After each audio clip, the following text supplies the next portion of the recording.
very welcome. At St Monica's we use White Rose as our maths scheme, and White Rose follows what's called a CPA approach, which is the concrete, pictorial and abstract.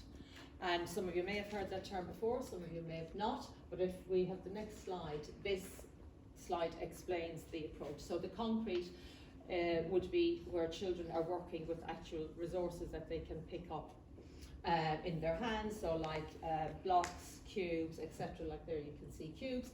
Then the pictorial would be where it's drawn in a picture. They might draw it themselves to support their learning, and then the abstract is what you see on the right hand side, so 3 plus 2 is equal to 5. We are tonight going to go through the 4 operations, and the 4 operations are addition, subtraction, multiplication and division. And how we're going to do it is we will start with year 4 and we'll talk about addition and go on to year 5 and 6. With 5 and 6 there's quite an overlap, because by then the children we're trying to really encourage that they're not using so many concrete resources, that they're more into the abstract. So there's quite a, similarities, difference in the numbers they might work with.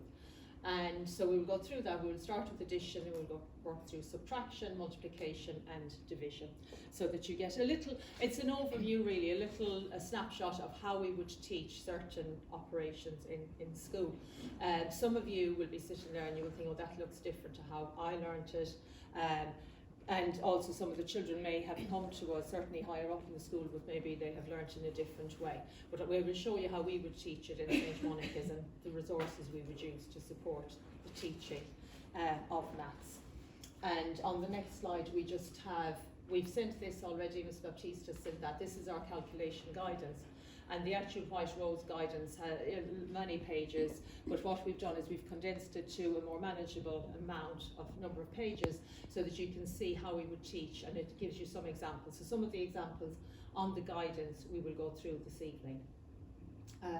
So you would all have a copy of that. It was emailed, I think, yesterday, and you would have it if you don't have it on your phones to have a look through.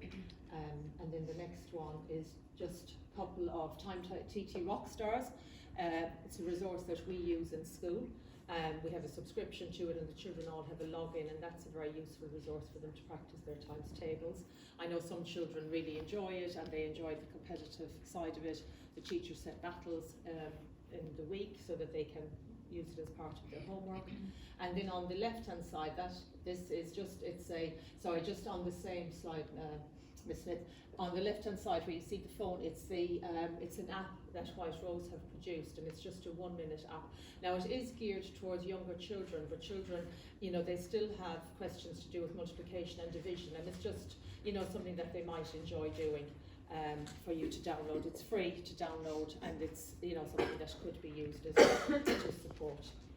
And then the next slide is just to remind me to mention that on the 17th of May we will be having a maths day in school.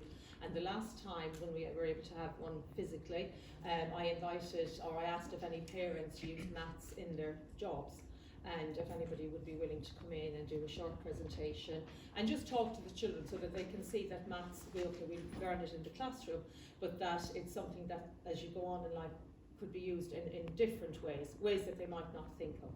I already have one parent who spoke the last time, and she's willing to come again. So I would probably just need one more. So if anybody has, a job that you think, well, I could, it really links to maths, and that you would find that the children would find interesting, then that would be really lovely. We'd love to hear from you if you could come in. It's just you'd need to do just a short presentation, which I'd be happy to help you with, but just really to talk about how you use maths in your job.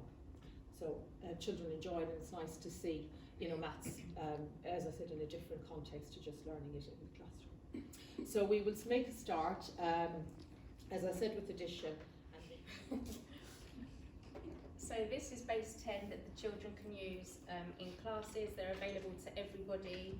I'm just going to lay them out. Hopefully you can see. So we've got a 1, a 10, so 10 of those will equal 110, 100 and 1,000. And the children can literally just use them in lessons if they want to make numbers. They can use them for all of the operations really. As well as place value lessons as well. They're very useful in 16 using the base 10, but for this example I've used place value counters. So this is a calculation addition. It's showing 1,316 add 2,125. So we would show the children that you can't have more than 9 ones well, you can't have more than 9 in any of the sections. So what they would do here is they would have to regroup 10 ones for 1 10. So they would physically take them off.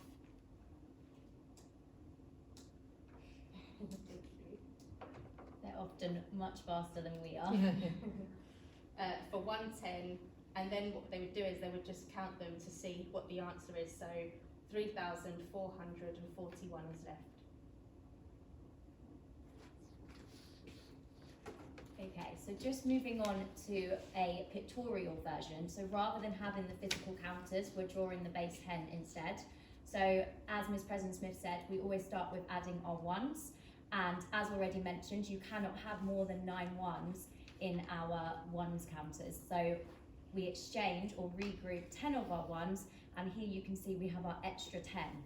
And therefore, when we add all them together, you can see we have 3,441.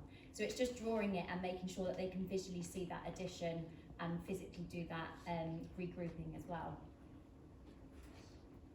In the classroom, you might just get them to sort of actually, you know, take off the ones so that to see what's left. And then we'd move on to the abstract.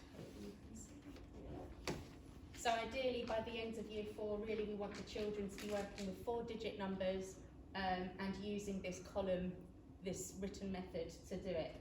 So 6 plus 5 is 11.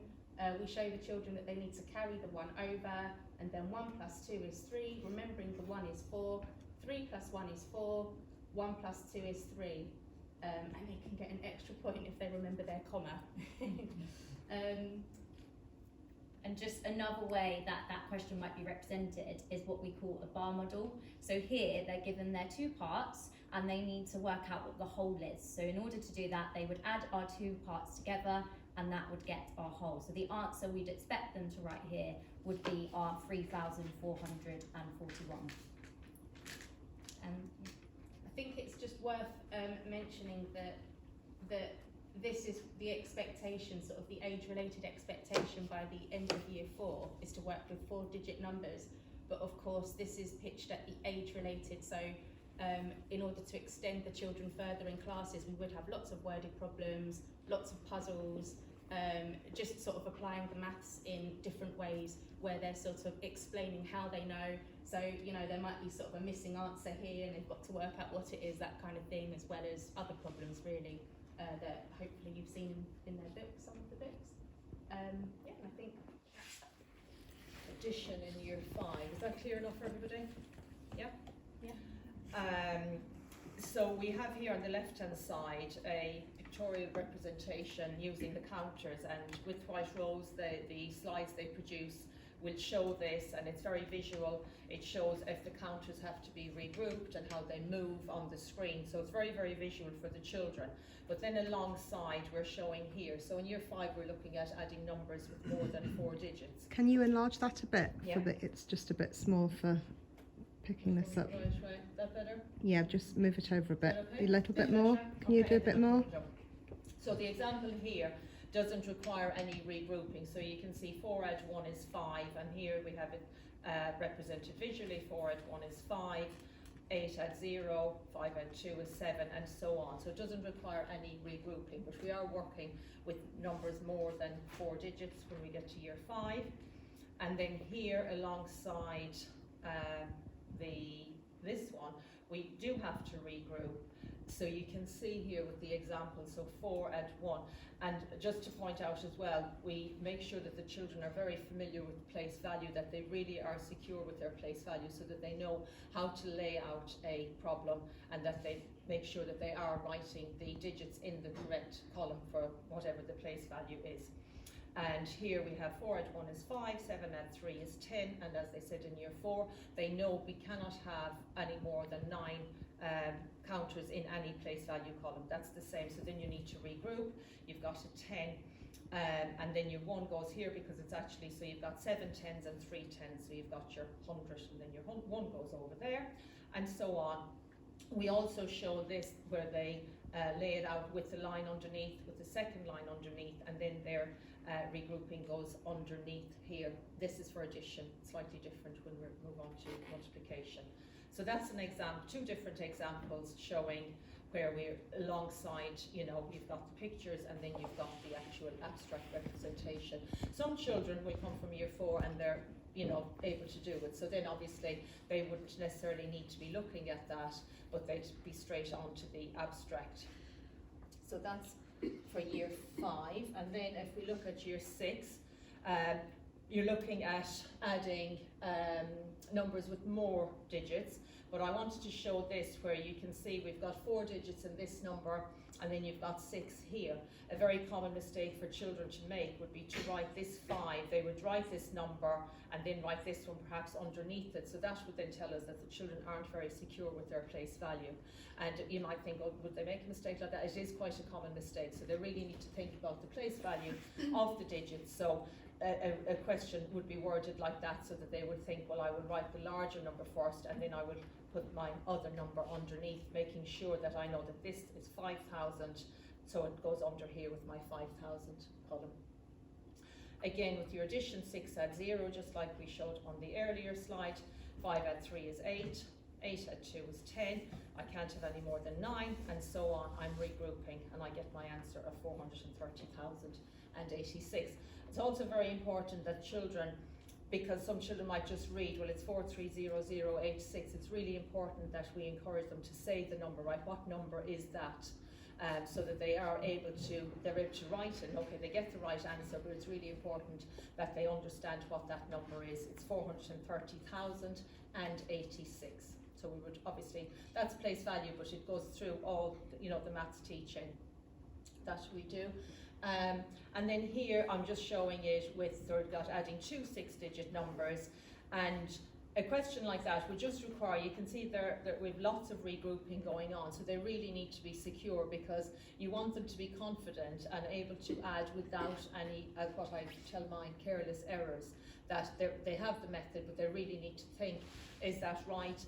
Does the answer make sense in relation to the question? So even though it might seem a simple addition, thinking about, does it make sense? You know, is it roughly, is it the estimate that I would expect? Or have I actually subtracted when actually the question is asking me to add? Which again is another common mistake that could be made. So that's looking at addition in year 6. And then, just like they showed in year 4, this again is showing the children, we want them to be confident that they don't just think, well, we always see an addition question written like this. This is a part whole model. The 2 parts will make this one whole, that you need to add the 2 together, and then you get the answer there. And again, this is another example where it's showing a bar model and knowing that the 2 parts, so this part here, you can see that they're equal. So this part is equal to the 2 parts. That could be split into 3 parts, and also bar models and these part whole models, we'll show them later, they are also used to show subtraction and for the children too. And they're very familiar with them. You know, we make sure that they're familiar with the vocabulary, the terminology. What's that? It's a bar model, that's a part whole model, and they are familiar with the terms that are used. So that is addition in year 5 and 6.